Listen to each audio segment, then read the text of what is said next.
C'était le mariage le plus attendu de l'année, puis tout s'est effondré. Amélie Dubois, 27 ans, était sur le point d'épouser Nicolas Moreau au château de Malmaison, entouré de 350 convives de la haute société parisienne. Or, tandis qu'ils échangèrent leurs promesses devant l'autel, Nicolas a proféré des mots qui ont glacé le sang de toute l'assemblée. Avec une expression de sourire cruel, il a rendu publics les secrets les plus intimes d'Amélie, l'humiliant ainsi devant ses proches, ses amis et ses collègues.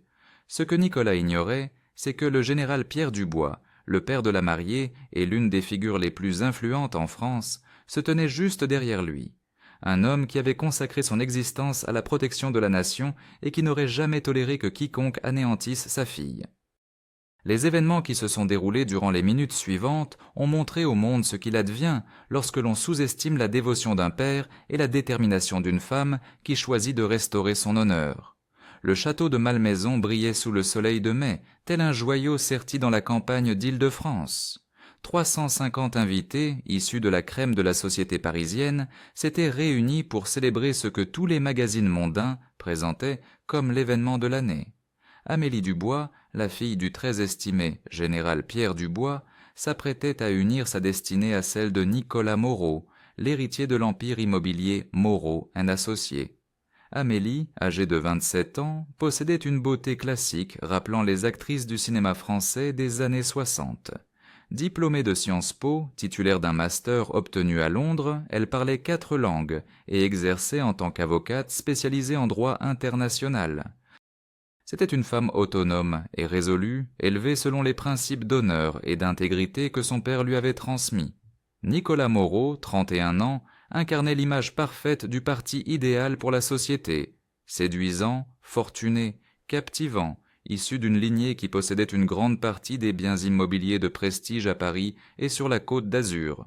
Mais derrière cette façade impeccable se dissimulait un individu narcissique et manipulateur qui percevait le mariage comme une transaction commerciale plutôt que comme un engagement affectif. Leur rencontre avait eu lieu 2 ans auparavant, à l'occasion d'un gala de bienfaisance. Nicolas avait courtisé Amélie en utilisant la même tactique que dans ses affaires, un charme superficiel, des présents de grande valeur et des promesses extravagantes. Amélie, qui sortait d'une relation difficile, s'était laissée séduire par ce qu'elle croyait être une attention sincère. Le général Pierre Dubois, fort d'une carrière militaire de 60 ans sans tache, avait toujours eu des doutes au sujet de Nicolas. Au cours des repas de famille, il notait que le jeune homme ne parlait qu'argent et succès, sans jamais manifester un intérêt véritable pour Amélie en tant que personne. Il avait néanmoins choisi de ne rien dire, respectant ainsi la volonté de sa fille de bâtir sa propre vie en toute indépendance. Catherine, la mère d'Amélie, avait péri dans un accident de voiture lorsque la jeune fille avait 16 ans. Depuis lors, le père et sa fille avaient tissé un lien encore plus profond, fondé sur le respect mutuel et un amour inconditionnel. Pierre avait éduqué Amélie en lui enseignant que la force ne découle pas de l'arrogance, mais de la dignité et du courage de défendre ses convictions. En ce matin de mai, alors qu'Amélie se préparait dans la suite du château, vêtue de la robe de dentelle ayant appartenu à sa grand-mère, elle était traversée par une anxiété qu'elle ne parvenait pas à s'expliquer. Ces dernières semaines, Nicolas était devenu de plus en plus possessif et contrôlant. Il émettait des commentaires blessants au sujet de ses amis, critiquait son travail, la faisait se sentir incompétente. Mais Amélie avait attribué ces comportements au stress lié à l'organisation du mariage. Les invités représentaient l'élite de la société française, des personnalités politiques, des hommes d'affaires, des membres de l'aristocratie, des généraux de l'armée, des magistrats. Tous étaient présents pour célébrer l'union de 2 des familles les plus estimées de France. Nul ne pouvait imaginer que cette journée allait se transformer en un cauchemar qui ferait la une de tous les journaux du pays. Nicolas avait passé la matinée à vérifier de manière obsessionnelle chaque détail, non par affection pour Amélie, mais pour s'assurer que tout soit parfait pour son image publique. Il avait invité des journalistes et des photographes, faisant d'un événement qui se voulait intime un véritable spectacle médiatique. Pendant que les convives prenaient place dans la chapelle du château, ornée de milliers de roses blanches et de cierges, le général Dubois se préparait à conduire sa fille vers l'autel. Il arborait son uniforme d'apparat, rehaussé des décorations obtenues au cours de 40 années de service à la patrie. Il était l'homme le plus fier du monde à cet instant, mais également le plus inquiet. Dans les jardins du château, Amélie attendait l'instant de son entrée dans la chapelle. Sa robe de dentelle ancienne était un chef-d'œuvre d'élégance. Le voile de sa grand-mère encadrait un visage rayonnant, mais derrière son sourire se nichait une inquiétude croissante. Quelque chose dans l'attitude de Nicolas ces derniers jours la perturbait, sans qu'elle puisse en identifier la raison précise. Lorsque les premières notes de la marche nuptiale ont résonné dans la chapelle, tous se sont levés. Amélie est entrée au bras de son père, marchant lentement vers l'autel, où Nicolas l'attendait avec un sourire qui lui apparut étrange, presque menaçant. Le général Dubois a accompagné sa fille jusqu'à l'autel, lui a déposé un baiser sur le front et s'est installé au premier rang, juste derrière les futurs mariés. De cette position stratégique, il pouvait saisir chaque mot prononcé dans les minutes à venir. Ce que personne n'anticipait, c'est que Nicolas avait préparé un acte cruel et impardonnable. Il était convaincu que le mariage lui conférerait une emprise totale sur Amélie, et il avait résolu d'inaugurer leur vie commune par un acte d'humiliation publique destiné à affirmer son autorité dans leur relation. Il ne se doutait pas qu'un homme ayant voué sa vie à la protection de ceux qu'il aimait et qui ne laisserait jamais quiconque nuire à sa fille, se tenait derrière lui. Le moment des vœux est arrivé après la lecture traditionnelle et les prières. Le père Michel, le prêtre qui avait baptisé Amélie, a invité les futurs époux à prononcer les engagements qu'ils avaient rédigés l'un pour l'autre. C'était l'instant le plus attendu de la cérémonie, celui que tous les invités attendaient avec émotion. Amélie a pris la parole en premier, d'une voix claire et empreinte d'émotion. Elle a exprimé l'amour qu'elle portait à Nicolas, la vie qu'elle rêvait de construire ensemble, les valeurs qu'elle souhaitait partager avec lui. Ses propos étaient sincères, émanant du cœur d'une femme qui pensait avoir trouvé l'âme sœur. De nombreux invités ont essuyé leurs larmes, touchés par la pureté de ses sentiments. Lorsque ce fut le tour de Nicolas, quelque chose dans son comportement a changé. Son sourire est devenu plus froid, son regard plus dur. Il a commencé par des mots en apparence tendres, mais dont la tonalité laissait percevoir une dissonance que seuls ceux qui le connaissaient bien ont pu saisir. Puis, sans prévenir, Nicolas a dévié du plan. Au lieu de poursuivre les promesses d'amour, il a commencé à évoquer ce qu'il nommait la vérité sur Amélie. Avec une cruauté délibérée, il s'est mis à divulguer des détails intimes de leur vie privée, des confidences qu'Amélie lui avait faites dans ses moments de plus grande vulnérabilité. Il a exposé à tous les présents les doutes d'Amélie, ses craintes les plus profondes, les instants de fragilité qu'elle avait partagés avec lui en toute confiance. Il a transformé chaque confidence en arme pour l'humilier, chaque moment d'intimité en matière à la blesser publiquement. La chapelle s'est remplie de murmures, les invités se regardaient avec incrédulité, n'arrivant pas à croire ce qu'ils entendaient. Amélie a pâli progressivement, sentant le monde s'écrouler autour d'elle. Ses jambes se sont mises à trembler, sa voix s'est étranglée. Mais Nicolas n'a pas cessé. Il a continué en expliquant qu'Amélie était trop sensible pour être une bonne épouse, qu'elle avait des lacunes dans son estime de soi qu'il se chargerait de corriger durant leur mariage. Il a parlé d'elle comme s'il s'agissait d'un objet imparfait qu'il avait malgré tout décidé d'accepter. Le général Dubois, assis à quelques mètres, ressentait chaque mot comme un coup de poignard. Il voyait sa fille s'effondrer devant ses yeux, humiliée publiquement par l'homme qui était censé l'aimer et la préserver. Ses mains se sont serrées en poing, sa mâchoire s'est contractée sous l'effort pour se dominer. Amélie a essayé d'interrompre Nicolas, lui chuchotant de s'arrêter, mais il l'a fait taire d'un geste de la main, comme on le ferait avec un enfant turbulent. Ce geste, plus que n'importe quel mot, a révélé la véritable nature de leur relation. Nicolas la considérait comme sa propriété, une personne à contrôler et à manipuler. Les invités étaient sidérés. Certains commençaient à se lever pour partir, d'autres chuchotaient leur indignation. Le père Michel a tenté d'intervenir, mais Nicolas l'a totalement ignoré, poursuivant son discours destructeur. C'est à cet instant que Nicolas a commis l'erreur fatale. Il a déclaré qu'Amélie devrait être reconnaissante d'épouser quelqu'un comme lui, malgré le fait qu'elle ne soit que la fille d'un militaire. Il a ajouté que sa famille rendait service aux Dubois en acceptant ce mariage et qu'Amélie devait apprendre à rester à sa place au sein de sa nouvelle famille. Ces mots ont traversé la chapelle comme une lame bien aiguisée. Le général Dubois s'est levé lentement de sa chaise, le dos droit, le regard d'acier. 40 années de rigueur militaire lui avaient appris la maîtrise de soi, mais également l'instant opportun d'agir. Nicolas, toujours pris dans son délire de supériorité, n'a pas perçu qu'il était dominé par l'un des hommes les plus respectés de France. Un homme qui avait dédié sa vie au service de la patrie, qui avait commandé des milliers de soldats, qui avait affronté des situations de vie ou de mort sans jamais perdre son calme. Mais surtout, un père qui voyait sa fille anéantie par un lâche qui ne méritait même pas de respirer le même air qu'elle. Amélie, pendant ce temps, avait compris que son existence était sur le point d'être bouleversée à jamais, non à cause des paroles de Nicolas, mais en raison de la force qui émergeait en elle. La même force que son père lui avait transmise, la même dignité qui avait toujours caractérisé la famille Dubois. C'était l'heure de montrer à tous qui elle était véritablement. Le général Pierre Dubois s'est levé lentement.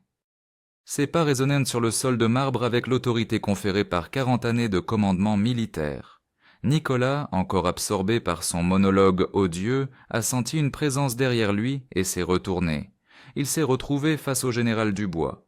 L'homme qu'il avait toujours considéré comme un simple militaire le dominait désormais par son autorité, ses yeux froids comme l'acier. Le silence qui s'est abattu sur la chapelle était total. Pierre n'a pas élevé la voix. Quand il a pris la parole, chaque mot a retenti dans le silence comme une sentence. Il a expliqué avec un calme glacial qu'il avait capté chacune de ses paroles, qu'il avait été témoin de la manière dont il avait humilié une femme qu'il aimait. Ce qu'il venait de faire n'était pas seulement de la cruauté envers Amélie, mais un manque de respect envers toutes les personnes présentes. Puis, il s'est adressé directement à Amélie. Il lui a affirmé qu'il était fier d'elle, qu'aucun homme au monde n'avait le droit de la traiter de cette façon. Il lui a rappelé qui elle était, une Dubois, la fille d'une famille qui a toujours fait passer l'honneur avant le profit. Pierre s'est tourné vers les invités et a invité ceux qui avaient encore un semblant de décence à quitter la chapelle. Les invités ont commencé à se lever. D'abord les camarades de l'armée, puis les amis de la famille, puis tous ceux qui avaient compris avoir assisté à quelque chose d'absolument inadmissible. Nicolas voyait la chapelle se vider. Ses propres parents semblaient gênés. Pour la première fois, il a commencé à prendre conscience de l'impact de ses actes, mais l'instant le plus crucial restait à venir. Amélie allait démontrer à tous la trempe d'une fille du général Dubois. Amélie est restée immobile pendant de longues secondes, absorbant les propos de son père et sentant une profonde métamorphose s'opérer en elle. C'était comme si elle se réveillait d'un cauchemar de 2 ans, comme si elle discernait enfin Nicolas sous son vrai jour, un manipulateur qui avait confondu sa bienveillance avec de la faiblesse. Lorsqu'elle a levé les yeux, il n'y avait plus de tristesse ni d'humiliation. Il y avait la même détermination glaciale qui avait fait la renommée de son père sur les champs de bataille. C'était le moment de révéler qui était vraiment Amélie Dubois. Elle a retiré la bague de fiançailles de son doigt et l'a laissée tomber sur le sol de marbre de la chapelle. Le bruit métallique a résonné dans tout l'édifice comme un coup de marteau sur une enclume. Puis, elle a commencé à parler, et sa voix dégageait une assurance que personne dans l'assistance n'avait jamais entendue auparavant. Elle s'est adressée à Nicolas avec un sang-froid plus effrayant que n'importe quel éclat de voix. Elle lui a signifié que son geste n'était pas seulement cruel, mais révélait sa vraie nature. Elle lui a expliqué que pendant 2 ans, elle avait toléré ses remarques cinglantes, ses critiques constantes, ses tentatives de contrôle, pensant que c'était de l'amour. Désormais, elle comprenait que c'était de la manipulation. Aimes-tu cette histoire? Laisse un petit pouce levé et abonne-toi à la chaîne. Revenons maintenant à la vidéo. Amélie a poursuivi en disant que Nicolas avait commis une erreur fondamentale. Il avait confondu son éducation avec de la docilité, sa gentillesse avec de la naïveté, son amour avec du désespoir. Elle lui avait partagé ses secrets les plus intimes, non parce qu'elle était fragile, mais parce qu'elle croyait pouvoir se fier à l'homme qu'elle aimait. Avec une précision chirurgicale, Amélie a commencé à réfuter chaque propos que Nicolas avait tenu à son sujet. Elle lui a rappelé que c'était elle qui avait réglé leur voyage lorsque son entreprise traversait des difficultés financières. Elle lui a rappelé que c'était elle qui avait mis son père en contact avec la personne adéquate pour décrocher d'importants marchés publics. Ensuite, Amélie s'est adressée aux invités qui étaient restés. Avec une force émanant du plus profond de son être, elle a expliqué que ce qu'ils avaient vu n'était pas son abaissement, mais son affranchissement. Elle venait de se libérer d'un homme qui ne la méritait pas, d'une relation qui la détruisait. Elle a déclaré être fière d'être la fille d'un militaire, car cela signifiait être la fille d'un homme qui avait voué sa vie au service des autres. Elle était fière de porter le nom de Dubois, un nom synonyme d'honneur et d'intégrité. Amélie a remercié toutes les personnes qui avaient quitté la chapelle en signe de protestation. Leurs actions lui montraient qui étaient ses véritables amis, les personnes qui la respectaient pour ce qu'elle était. Puis, elle a fait quelque chose de totalement imprévu. Elle s'est adressée au Père Michel et lui a demandé de bénir non pas une union, mais une renaissance. La renaissance d'une femme qui s'était retrouvée, qui avait compris sa propre valeur. Nicolas a tenté de l'interrompre, de s'excuser, de retirer ses propos, mais Amélie l'a stoppé d'un simple geste de la main. Elle lui a dit qu'il avait eu sa chance de s'exprimer et qu'il avait choisi de l'utiliser pour révéler sa vraie nature. Désormais, il était temps d'assumer les conséquences. Le général Dubois contemplait sa fille avec une fierté qu'il n'avait jamais ressentie auparavant. Il voyait en elle la femme forte qu'il avait toujours su qu'elle deviendrait, la fille qui incarnait les valeurs de la famille avec bravoure et noblesse. Nicolas commençait à comprendre qu'il n'avait pas seulement perdu une épouse. Il venait de se déclarer l'ennemi de la mauvaise famille, d'humilier publiquement la fille du mauvais homme, de sous-estimer la mauvaise femme. Les jours qui ont suivi cet échec matrimonial ont provoqué une onde de choc au sein de la haute société parisienne. L'histoire s'est propagée rapidement dans tous les cercles influents de la capitale. Comment Nicolas Moreau avait publiquement humilié Amélie Dubois le jour de leur mariage, et comment la famille Dubois avait réagi avec une dignité qui avait impressionné même leurs rivaux les plus acharnés. La vidéo de l'événement, enregistrée discrètement par quelques invités, a commencé à circuler dans les réseaux privés de l'élite française. En quelques heures, toutes les personnes qui comptaient vraiment dans le pays étaient au courant de ce qui s'était passé dans la chapelle du château de Malmaison. Nicolas a d'abord pensé pouvoir minimiser les dégâts. Il a contacté des journalistes amis, tentant de faire passer la version qu'Amélie était émotionnellement instable et qu'il avait simplement dit la vérité. Mais il s'est heurté à un mur de silence et de réprobation qu'il n'avait jamais rencontré auparavant. Le général Dubois n'a pas eu à intervenir pour obtenir justice. Sa réputation, bâtie sur 40 années de service exemplaire, parlait d'elle-même. Ses camarades de l'armée, les magistrats, les politiciens, les hommes d'affaires, tous ceux qui connaissaient Pierre, savaient quel genre d'homme il était et, par extension, quelle sorte de fille il avait élevée. Les premiers à prendre leur distance avec Nicolas furent ses propres associés. Moreau et associés avaient toujours compté sur les relations et la notoriété pour obtenir des contrats importants. Lorsque la nouvelle des agissements de Nicolas s'est répandue, de nombreuses portes ont commencé à se fermer. Les banques ont commencé à réévaluer les prêts accordés à l'entreprise familiale. Les fournisseurs ont exigé des règlements anticipés. Les clients les plus importants ont commencé à annuler des contrats. Il n'y a eu aucune manœuvre orchestrée. Simplement, dans le monde des affaires français, la réputation est aussi précieuse que l'argent, et Nicolas avait ruiné la sienne en une seule journée. Amélie, de son côté, vivait une incroyable renaissance personnelle. Après le choc initial, elle avait réalisé que les événements de la chapelle avaient été sa libération. Pour la première fois depuis 2 ans, elle se sentait libre d'être elle-même. Elle a repris son travail avec une énergie renouvelée. Ses collègues du cabinet d'avocats l'ont accueillie avec respect et admiration. Beaucoup d'entre eux avaient été parmi les invités au mariage et avaient vu la classe et la dignité avec lesquelles elle avait géré la situation. De nouveaux clients ont commencé à la solliciter spécifiquement. Des femmes ayant été victimes d'abus, des familles nécessitant quelqu'un qui ne cède pas aux pressions, des entreprises recherchant une juriste à l'intégrité avérée. Sa carrière, que Nicolas avait toujours cherché à minimiser, a pris un essor sans précédent. Le général Dubois a reçu des centaines de marques de soutien de la part de collègues, d'amis et même d'inconnus qui avaient entendu l'histoire. Beaucoup lui écrivaient pour le féliciter de la façon dont il avait élevé sa fille, de sa gestion de la situation, et pour lui dire qu'il existait encore des hommes d'honneur.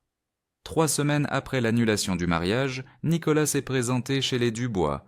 Il avait maigri, semblait ne pas avoir dormi depuis plusieurs jours, et ses vêtements onéreux ne parvenaient pas à masquer son état de détresse. Il voulait parler à Amélie, s'excuser, tenter de réparer ce qu'il avait brisé. Le général Dubois lui a ouvert la porte et l'a regardé avec la même froideur que celle qu'il avait affichée dans la chapelle. Il ne l'a pas laissé entrer. Il lui a simplement dit que sa fille avait tourné la page et qu'il n'était plus le bienvenu chez eux. Nicolas a essayé d'expliquer qu'il était rempli de remords, qu'il avait commis une erreur, qu'il demandait une seconde chance. Pierre l'a écouté en silence, puis lui a répondu avec un calme plus intimidant que n'importe quel cri. Certaines actions sont impardonnables, certaines erreurs sont irréversibles, certaines paroles ne peuvent être retirées.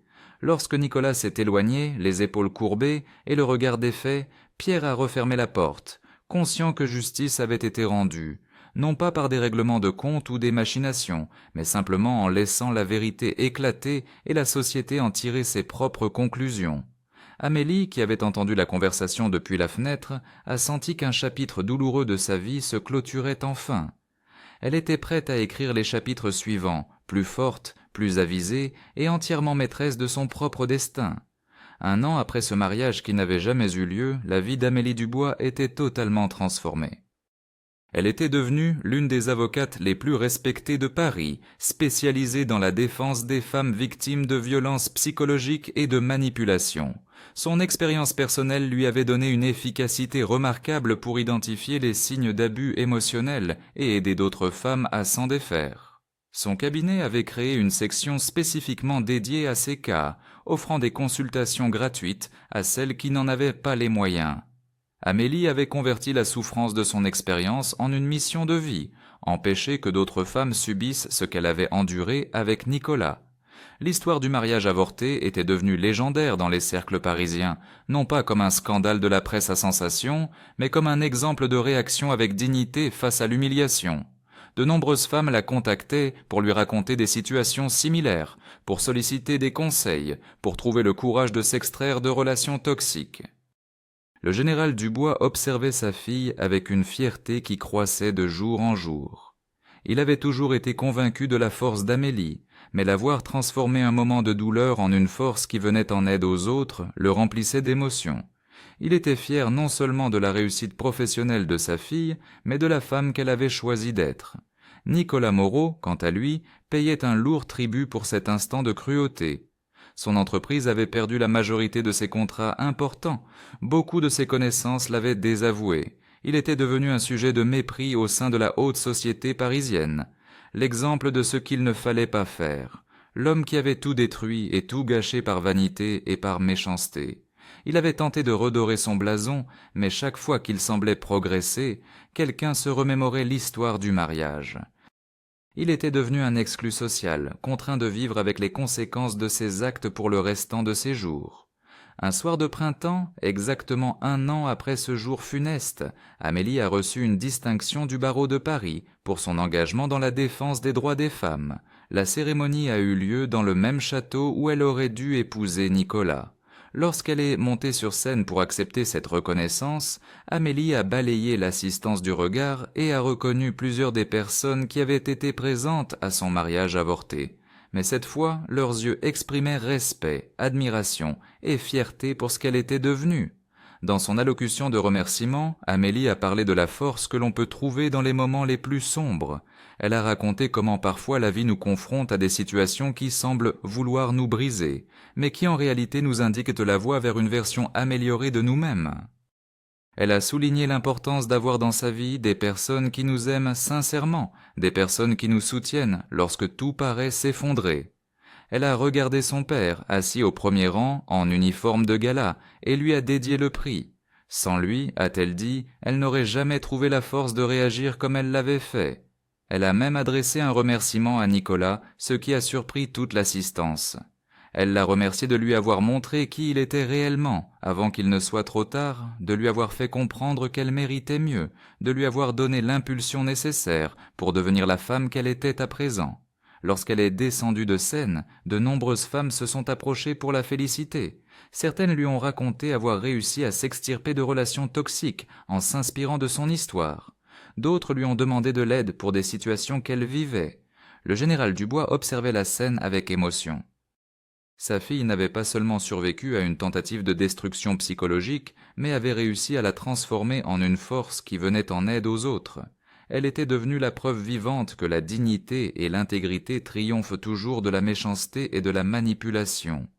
Ce soir-là, alors qu'ils rentraient ensemble à la maison, le père et sa fille ont marché en silence dans les rues de Paris.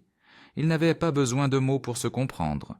Tous deux savaient que les événements survenus 1 an auparavant, malgré la douleur, avaient révélé la véritable force de la famille Dubois. Pierre a regardé sa fille et n'a plus vu la jeune femme qu'il avait accompagnée à l'autel un an plus tôt, mais une femme épanouie, sûre d'elle, maîtresse de sa propre destinée. Une femme qui avait converti la souffrance en sagesse, l'humiliation en puissance, la trahison en opportunité de croissance. Amélie, de son côté, a regardé son père et lui a été reconnaissante de lui avoir enseigné que l'honneur ne peut être ôté, mais qu'il est une chose que l'on porte en soi, que la dignité ne dépend pas de l'opinion des autres, mais de la manière dont on choisit de se comporter lorsque l'on est mis à l'épreuve. Un an après ce mariage qui ne s'est jamais tenu, Amélie Dubois avait prouvé au monde que parfois la plus grande victoire consiste à découvrir que l'on n'a pas besoin de ce que l'on croyait désirer, et que l'amour sincère, celui d'un père pour sa fille, est la force la plus puissante de l'univers pour se relever après une chute. La meilleure des revanches fut simplement de vivre pleinement, d'être heureux et de transmuer un échec apparent en le plus grand triomphe de sa vie. Mettez un j'aime si vous croyez que la dignité est supérieure à toute humiliation. Commentez l'instant de l'histoire qui vous a le plus frappé. Partagez ce récit pour inspirer ceux qui traversent des moments difficiles dans leurs relations. Abonnez-vous pour d'autres histoires de femmes courageuses et de familles qui se soutiennent. Il faut parfois les moments les plus sombres pour révéler notre vraie force. Il arrive que ceux qui cherchent à nous humilier nous fassent le plus beau des cadeaux, nous montrer qui nous sommes vraiment. Et parfois, l'amour d'un père est la seule chose nécessaire pour retrouver le courage de recommencer. Car la véritable victoire n'est jamais la vengeance, mais la capacité de transformer la douleur en sagesse et l'humiliation en force.